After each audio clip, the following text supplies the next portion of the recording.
Hey, hello, it's me again, Moonrot.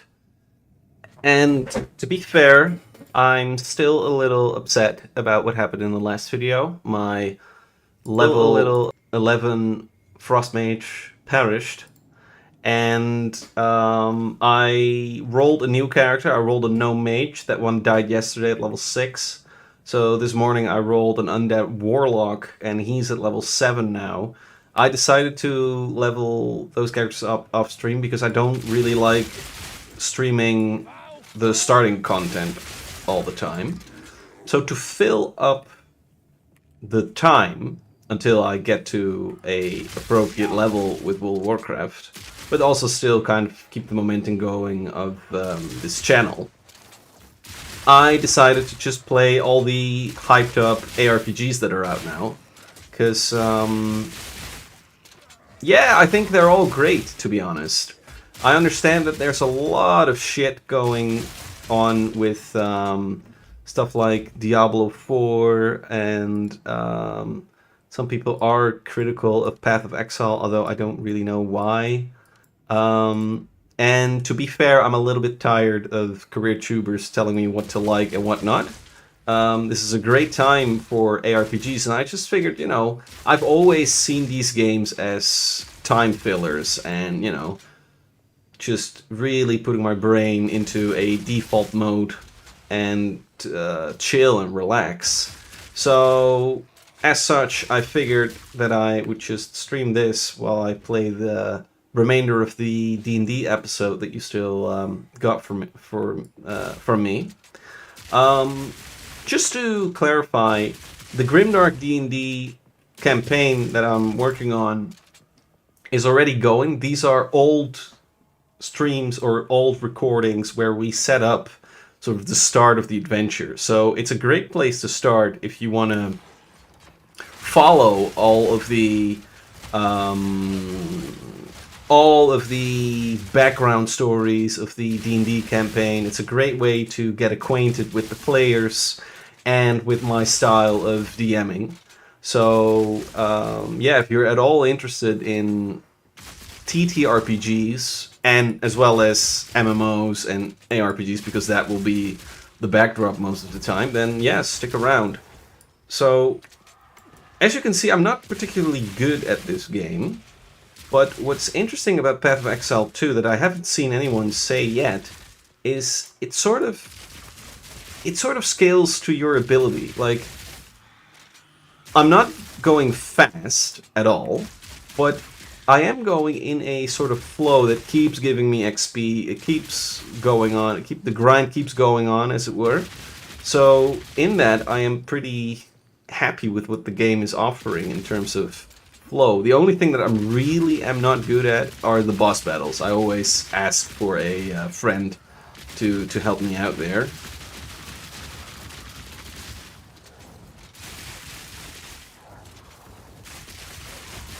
Alright, let me just get that. Alright, so let me get straight into that episode.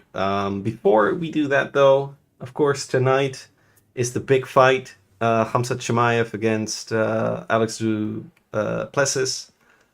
I honestly believe... No, his name is Chris Duplessis, is it? I think it's Alex. I don't know why, but Duplessis got under the skin of Chimaev. That was pretty obvious.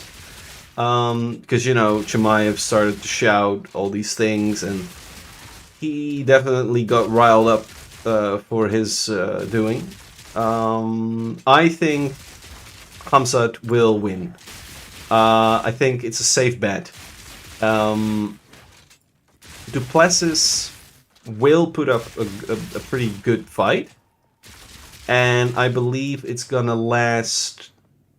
I think it's gonna last one round, though. I think Hamzat Chimaev is going in for the kill. If it doesn't last more than one round, I would say Duplessis got it, because he's more of a technical fighter.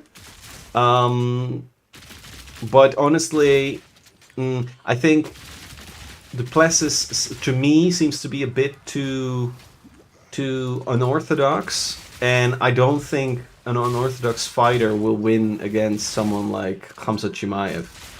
You need someone who's very good standing up and who has a great takedown defense, and I'm just not sure if Duplessis has that.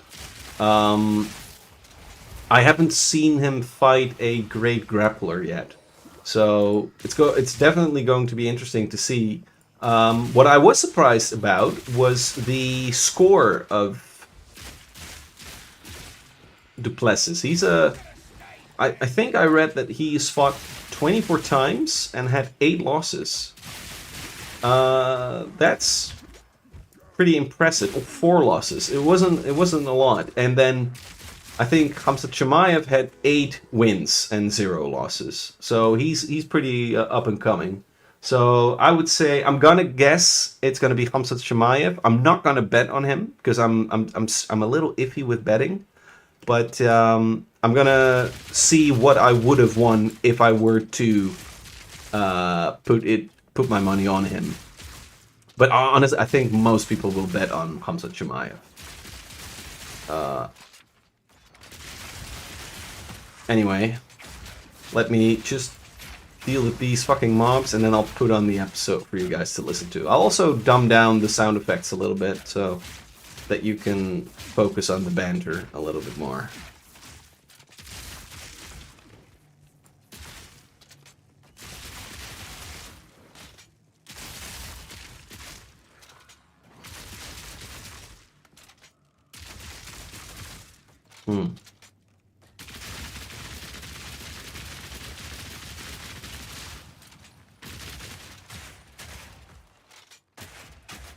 Nothing's really going through this guy. But he is a boss fighter thingy. He's like an elite.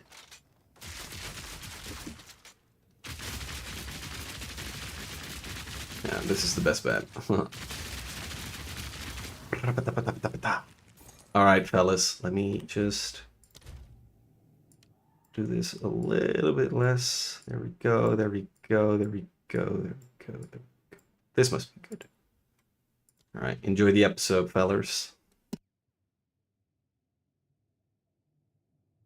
Could easily see just like a crowd of orcs chanting football songs. Yeah, actually. Yeah. Right, governor. Right, governor. So, women, right? No one actually speaks like... Yeah, back to this. Could you just replace them all with burly orcs that sing drunk songs? Well, sing, like dwarf songs from The Hobbit. Oh, yeah, that's beautiful.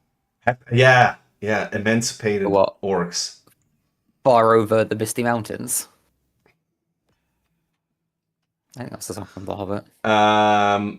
Maybe, like, add some elderly women in the arc, and also just a bit of realism there. There are probably like I'm trying to. This was a bit of a weird thing. We're talking about women, Like, by the way. I'm not How I'm going to consciously depict progressing women in the here. campaign. I was thinking of what's a good film that sort of depicts women in the right way, but then I just got lost in the sauce. So, Alien. yeah, the weirdest thing is that's the one I came up with. Well, Yeah.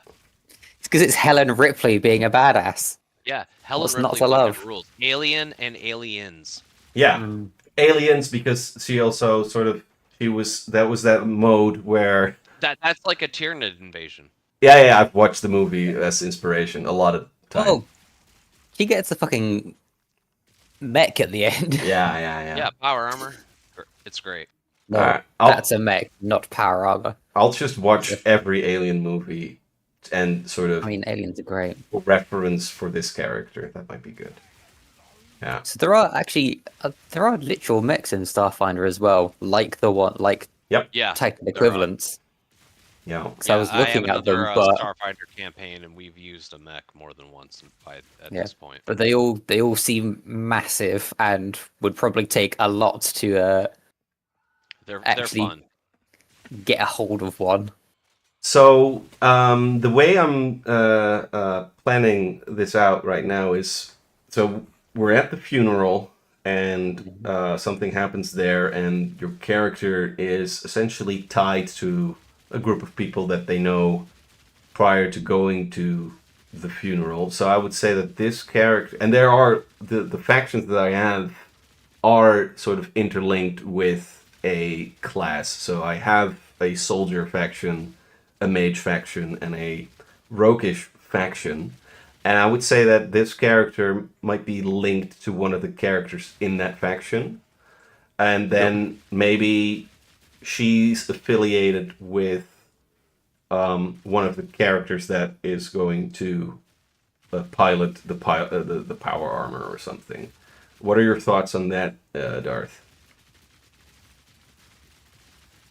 Yeah, I'm down. Like I kind of picture her like, special operations. She's been on a lot of campaigns. Like she wanted, when she was serving honorably, wanted to bring like honor to her family. So she did a lot of shit.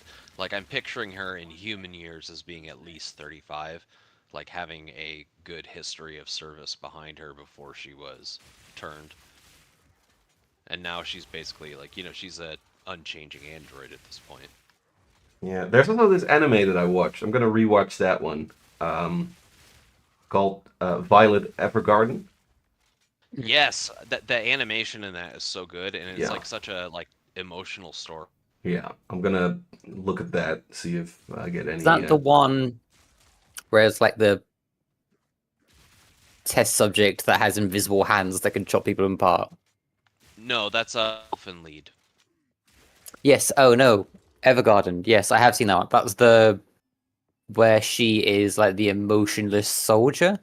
Yeah, she's a child, And then- injured child soldier with prosthetic Yes, arm, and she's I do. I have. figuring out how to make her way after the war.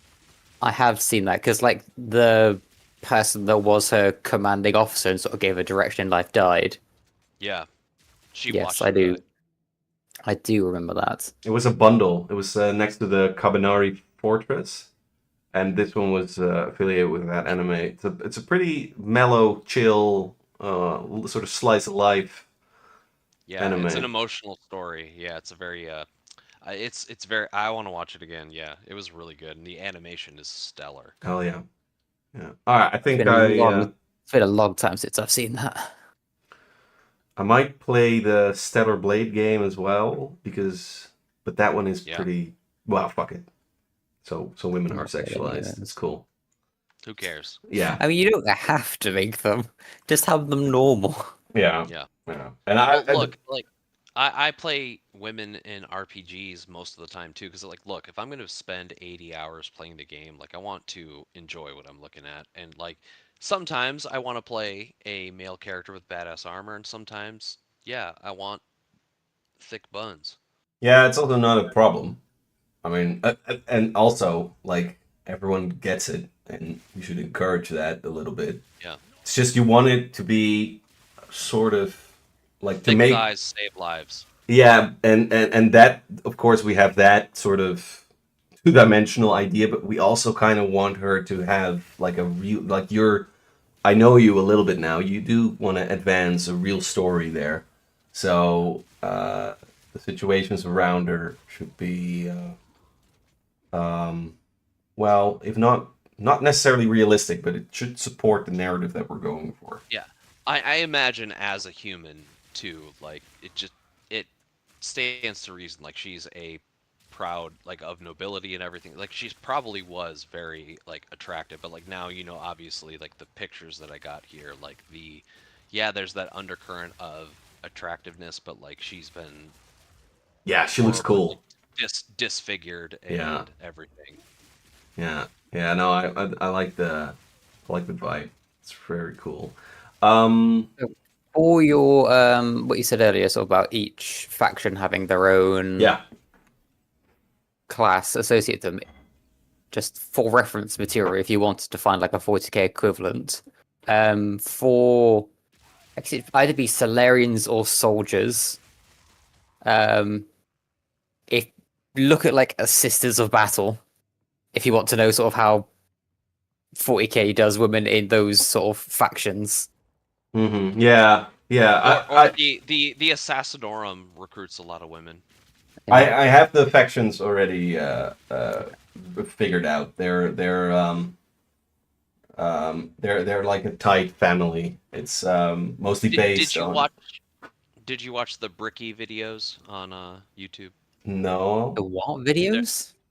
They're very good. Here, I'll post them. They're very good, very funny. They go over the factions. Oh, as in the 40k factions. Woohoo. Yeah, for like newbies and stuff. Hmm.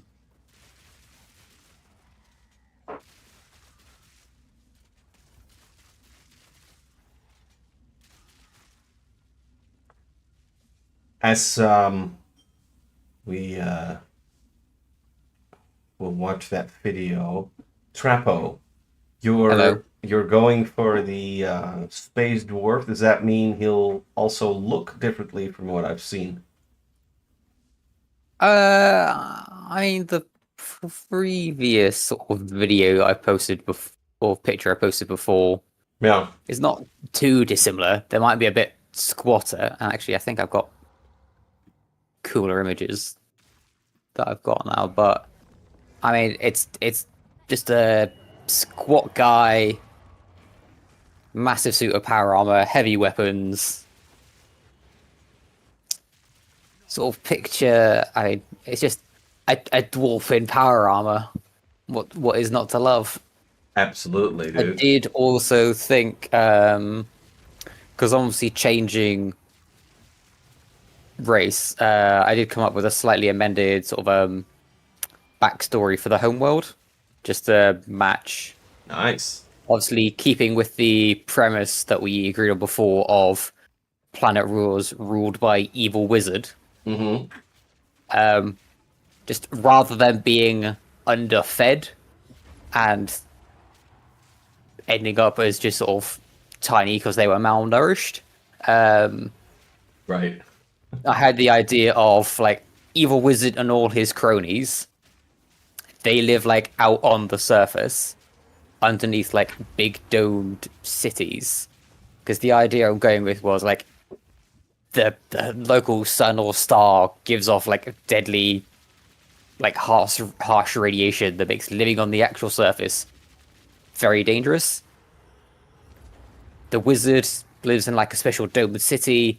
Everyone else was forced to live in caves.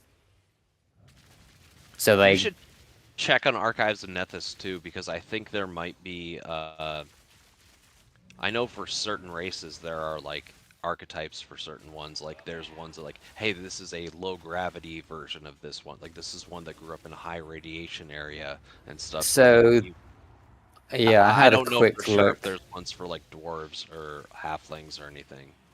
So there is a sub race of dwarves which are like low grav ones where they've grown up on like space stations and spaceships.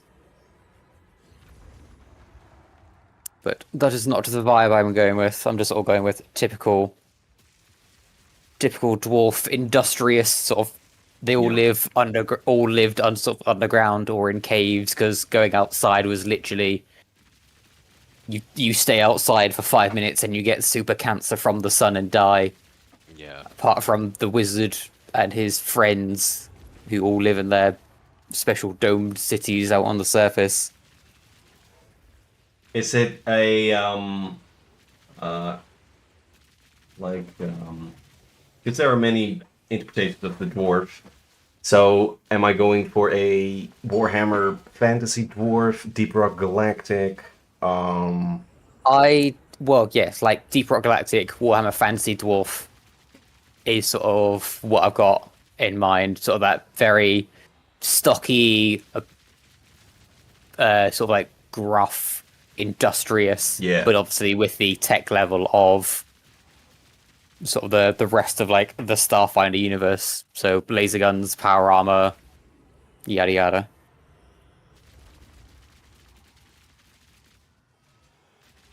Because if Cool. there's any, And dwarves get inherent bonuses against orcs, which is awesome. yeah, that is true. Thank you, baby. So yeah, feel free to throw orcs at us too. Yeah, I was actually thinking about that because I haven't included orcs as of yet in the campaign. But then, because Space Marine 2 is such a absolute inspiration, I was thinking like, well, there is Space Marine 1 that I have, which has Yeah. orcs. Have That's you all played about Space orcs. Marine 1? Yeah, I have. I have. Yeah, I love 1. It's So great. good. Yeah, it's great. Okay, Where are so you going, Space Marine? I'm not done with you. But Um, I am finished with you, orc. wow, Proceeds to that was a pretty randomly good. shoot. Well, that sounded like the Inquisitor from the game, the No, one that was evil. that was a pretty good Titus by Mark Strong, I gotta say. No, I also like when the orc comes up after getting knocked down by all the demons, like off the Yeah. edge and everything. And he Well, climbs that's- over the edge and he's like, That's I that's where he yells, "I ain't done with you, Space Marine!" Have And you? then, No, for the- good the- measure, no, just the- like randomly shooting his wrist gun as well for just whatever reason. No, I thought that I ain't finished with you yet, Space Marine is right before he gets executed. Yeah. But by the demon guy. There was a. I forget. I think it was actually Horus who's in there. No, it's not Horus. So it's it's a Chaos Space Marine who has Yeah, the Nemeroth. Inquisitor. Yeah, Nemeroth. So the Inquisitor that you meet in Space Marine is an agent of this Yeah. Chaos Space Marine who's grabbing like the warp MacGuffin to give to the Chaos Space Marine so that they can ascend into being a demon prince. Yeah. So I can definitely include orcs. That's cool. I will say that if I go for orcs, I tend to go for the. I like the origin story of the orcs in Warhammer, like that there is a fungus that makes them angry. Well, they are just they fungus are people. fungus. Yeah, they are. Yeah, No, They're just- their fungal spread is literally like a spread of them and their ecosystem. Like their fungus spreads like their own food and everything too. Like it's that there's a reason why they're a nasty infection. yeah. They're It literally like a biological weapon. does sound like Yeah. like just a dirty hooligan who has a nasty case of crabs or something. But I do think, just for the sake of the world that we've created over the years, also the orcs would be a product of the evil wizard, probably. Like a mixture of the two. I'm going wild when I think about orcs, so I would say Yeah. Warcraft orcs, like the Legion Horde. orcs, the Horde, exactly. Then orcs from Saruman, and then have a bit of shrooms in there. The thing is, whenever we get into fungi and fungusi and fungoids, I tend to veer towards the psychedelic, so I have to really keep myself in check there as a DM. Because I don't. I mean, Yeah, I don't Yeah, know about it's true. He psychedelic does. He orcs. does. Yeah, I do. I remember something they about had- orcs makes him want to take drugs. Now I have to. I think that's the one thing I have to set a bit of a boundary, Sure. because it's really it's what's the word? I don't know what the word is, but it's a little. It gets very convoluted when you use psychedelic experiences in a fantasy realm. It's like, oh right, it's just outside of reality, and I'm taking something that makes me disconnected with reality. So, yo, we have Deep Rock Galactic, the dwarves from Warhammer Fantasy, and a dwarf faction fantasy. I will include orcs as of now, so that's cool. Be ready to get some orcs thrown at you guys. And I- that would make sense if you were putting them as like the like a creation of the evil wizard. 'Cause it then Right. makes sense as Right. to why the dwarves hate them. Because if they were like the the force of the evil wizard, they're obviously going to be like the ones that were sort of beating the orcs down and beating the dwarves down, keeping them in line. If they were like the evil wizards enforcers, Yeah. makes sense. Let's go back. Oh yeah. Trapo. Space Hello. Dwarf getting Yep. into a power armor. Yep. What are some of the expectations that you have if said character is in a power armor? In what sense? Do you want core rulebook mechanics? Is there a class fantasy that you're attached to that? Do you want a power axe? Do you want a bolter? Do you want me to be strict? Do you want to have... Just whatever is in Starfinder rules is fine. I haven't got like a big power fantasy that I'm aiming at for like a specific bit of media. I just like the idea of dwarf man walking through like the battlefield, wielding heavy weapons, gunning people down, or just like punching them in the face with a big armored gauntlet. Think like Brotherhood of Steel in Fallout. Just Yeah. like the image of like them walking through a battlefield holding a big minigun, mowing people down, that kind of thing. Just that kind of image is what I have in my head. Just like Yeah. dwarf guy, like More Terminator Space Marine than Space Marine.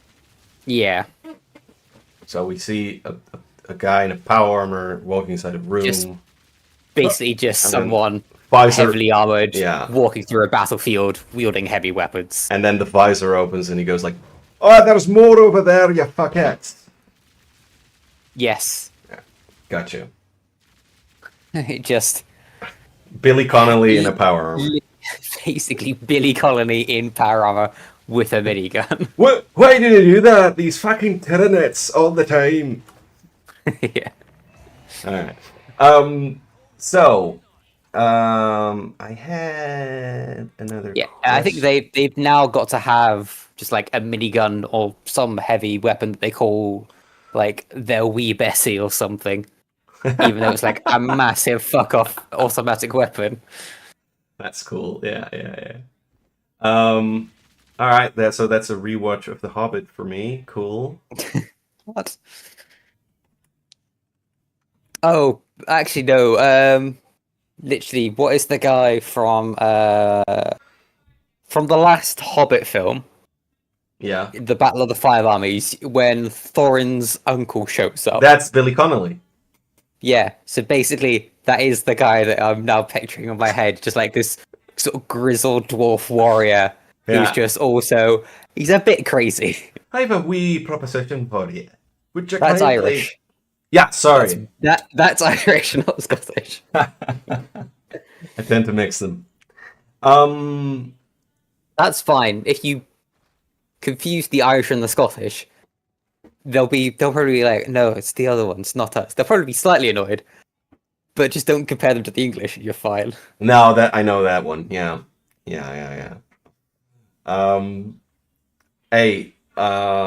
We have a cool space dwarf. Oh yeah, it might be cool to tell you what's going on in the homebrew space armor, power armor, space marine that I'm going for, and maybe you can like link that to something that you're familiar with in the 40k universe.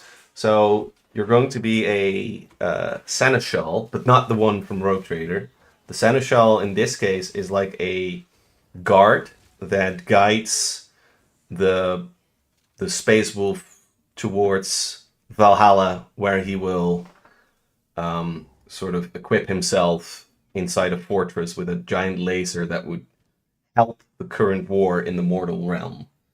So think of it as, I think we talked about that Imperator Titan last 2 weeks. Oh. What? So is the idea that this Space Wolf man is he's not dead, but they are like critically injured to the point where they can't fight normally.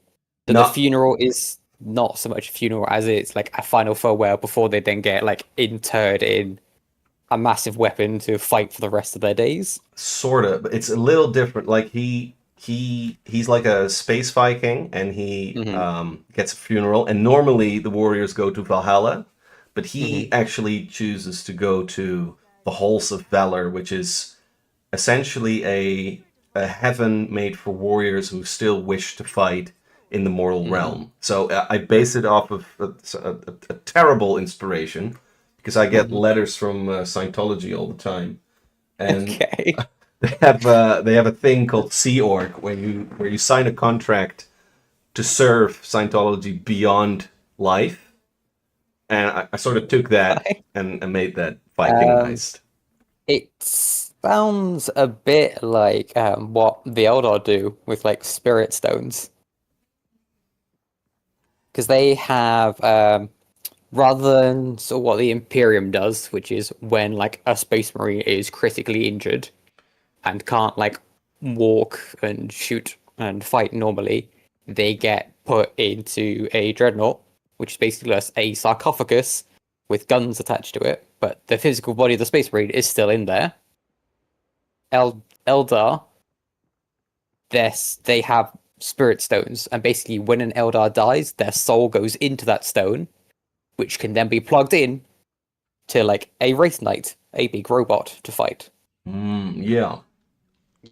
So like as long as they're spirit stone, like they can forge a new like Eldar body as well. Like it takes a long, it takes like 1,000 years to body, but I mean, it also they sounds can. like what's the Sigmarite faction in oh god, what are they called? What are the soldiers are like in the Sigmarite faction in Age of Sigmar? Oh, you mean like of the Sigmar soldiers, Yeah, because they're basically like Space Marines? Yeah. what? Yeah, but their whole thing is like when a warrior dies, Sigmar can turn them like into one of like these Sigmarite Marines by like forging their soul into like a suit of power armor, essentially. And then Stormcast Eternal. that's the one. Yeah. That's what I'm thinking of. Well, not But so to this is not to be a Stormcast. bitch, but I put it in ChatGPT. That's fine. This is Stormcast Eternals, but rather than getting just a regular a soldier form back, they get stuck in a massive space gun instead. Nice. Yeah. Yeah, I base it off of something I've read. Uh, it's Odin actually, who Odin has like many weapons, and one of them is a spear, and I think the spear is called Grungi, Mm. ironically, and that's essentially a spear that one shots a laser. And I just figured, Yes. yeah, how cool would it be if that is operated from a different plane of existence, and he needs to be guided towards that place. And then the seneschal, which is the class sort of that you might be piloting. He's sort of a guy that protects the sarcophagus before entering those halls of valor. So you're basically escorting his body towards that warrior Valhalla place where he'll be a mighty addition to whatever faction he belongs to. Sure. All right, cool. And I think we can, if you're a space dwarf, then that can definitely tie in with you knowing him as a space Viking, because it is space dwarf heavy this campaign, so that can definitely work. I mean, who doesn't love a good space dwarf? Yeah, space dwarves rock. Um, okay, let's see. Oh yeah, I have some core rulebook questions. Well, actually, it's first and foremost, the questions: Are there anything? Is there anything that you guys want to know before going in regarding the rules as written? I will be honest, I have not actually read through them yet, so no, because I have no idea what they would be. All right. Are there any like optional rules for Starfinder 1E that we sort of need to make a decision on if we're going to include or not? I mean, not really. First of all, we have Darth, who's a. I mean, I think he works for Paizo, honestly, at this stage, Yeah. and also it's. I do live right nearby Paizo headquarters, actually. I could just imagine you casually walking by, 'Cause buying a coffee, and then just hopping Yeah. in and just talking with them. Just popping in to Because correct them. Paizo is That's wrong. headquartered in Washington State. It's just like an hour north of me. Yeah, man. Yeah. So the thing is, Trappo, the only thing I really need to know for the core rulebook and the rules written is what kind of, how strict do you want me to be? So I tend to be kind of loose with the rules. Like we tend to refer to raw, and it's good. It's good to banter about it. And at one point, I've heard enough, and we make a decision together. But for example, when we talk about experience gain, economy, and also scaling of difficulty, that is something we probably need to talk about. So, Oh yeah, yeah, economy is kind of a big one. yeah, exactly. What do you mean by economy? As in like buying and selling? Yeah, go ahead, Darth. Yeah, what wealth by level? Like the last campaign we did, like that was kind of, I'd say that was really my only like complaint with the last one is there was a very inconsistent with the economy, but you know it was DARPA's first time going through the Starfinder system. Yeah, it's kind of difficult. So like wealth by level was like we were pretty behind on gear for most of the campaign, and then at like the end of the campaign we got a big splurge. Yeah, I remember. I mean, as I said, I have played Starfinder before, but it was like a good few years ago, so I don't really remember the rules that much for it. So I think just you guys make the decision for that, and I will just ask a lot of questions on, can I do this? How do I do that? Well, Because that is what I will be doing. I think it's actually a very good opportunity to create an NPC that sort of checks in on that, so that we have a treasurer on the floating fortress who sort of does the checks and balances, the taxes of the people in the floating fortress, and sort of siphons it through the players. The thing that was very difficult for me, Darth, was also deciding what would be the appropriate gear for the characters themselves. So Yeah. you kind of have to create shops guessing what they're going for, but you don't want to make it too linear for them. There need to be other options. And that's where it really got confusing for me. Well, one of the things too, I think that kind of like was a little bit different about your last homebrew was there was a lot more anachronism. Like, you know what that word means? Yeah. Yeah, like there's a lot more anachronism with that one. So like there was that hybrid. Like most of the stuff was, you know, it was like, you know, visiting a feudal world with our advanced technology. A lot of the places that we were going to had lower technology levels intentionally. Exactly. Yeah, and that did sort of it was fun at first, but it kind of gets the steam out of the incremental growth of a character. Yeah, and it kind of takes the spice out of Starfinder. Exactly. Yeah. Yeah.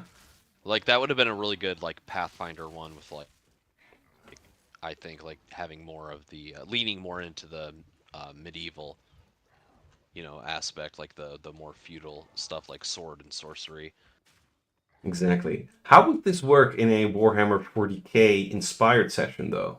How do you? Well, Warhammer has like that whole anachronism built into it. Like there's a reason why the Space Marines are giant guys in bulky armor with swords, and like that like Trapo was saying earlier, like short stories of like sometimes like the Imperium will encounter a long lost world that's been cut off from the Empire for like 5,000 years, and they forgot their history and they're like back to a feudal society with like basically they're like, oh, you just came out of the Bronze Age again, huh? Yeah, exactly.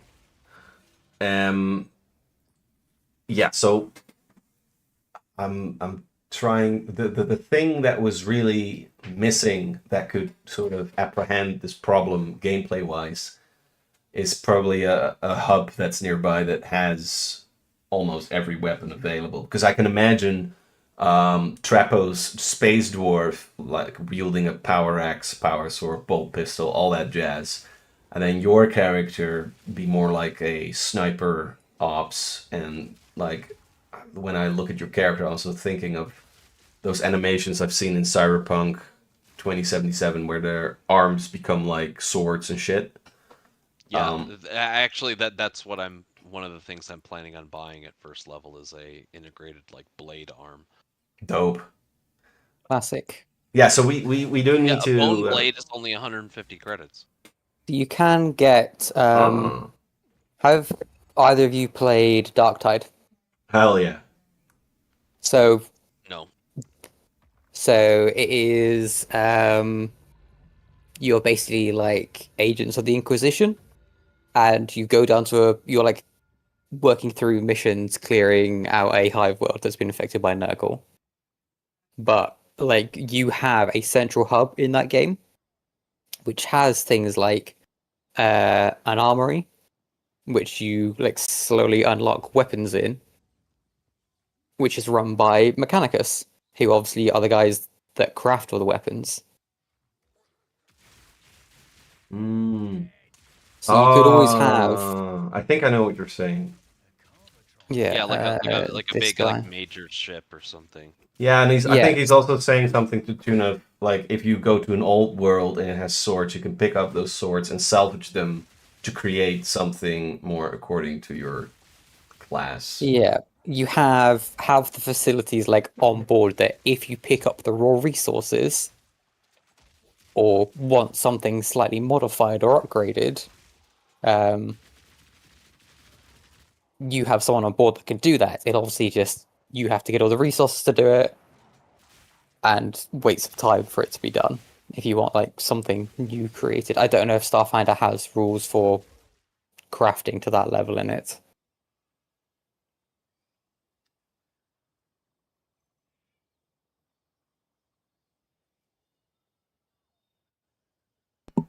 Okay, that was the episode for now. Let me up the tune a little bit because this is getting quite interesting.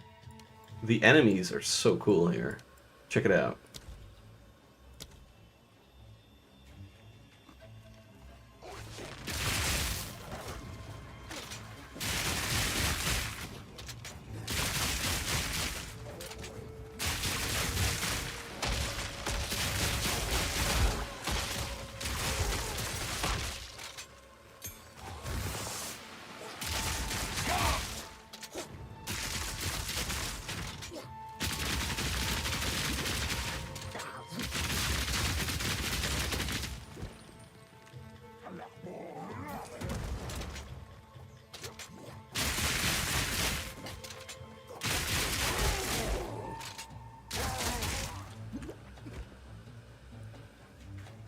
They're like wild men.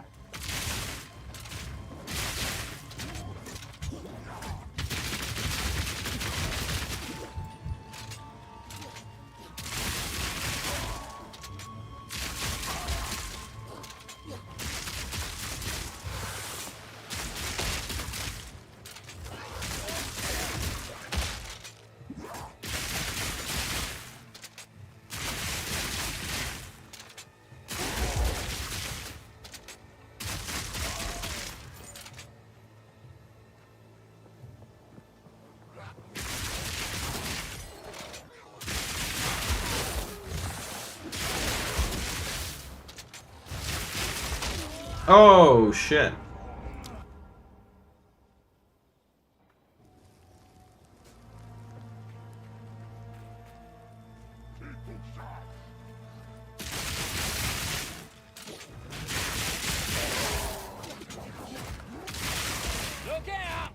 Oh, fuck.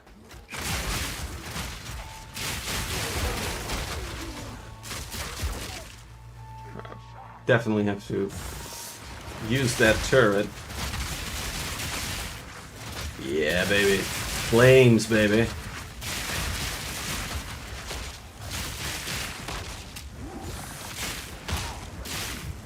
Fuck! Got stuck. Let's get back in there.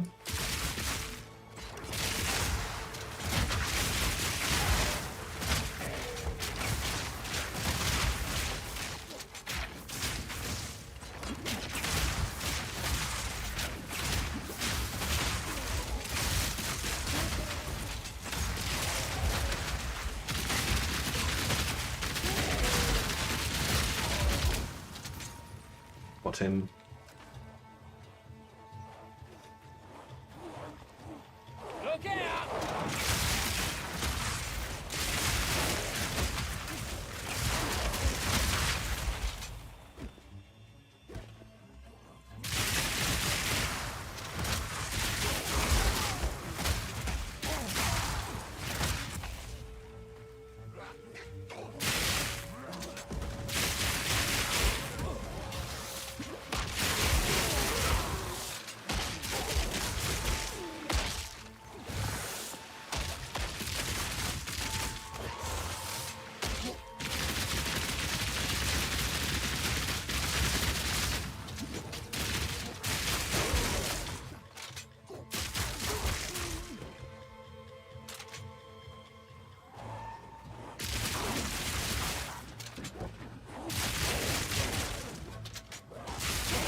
Well, let's make this a bridge fight. Check it out.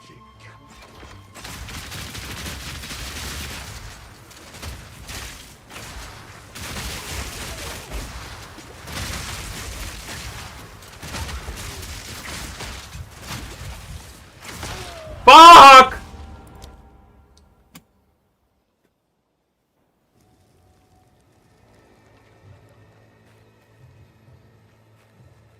God damn it.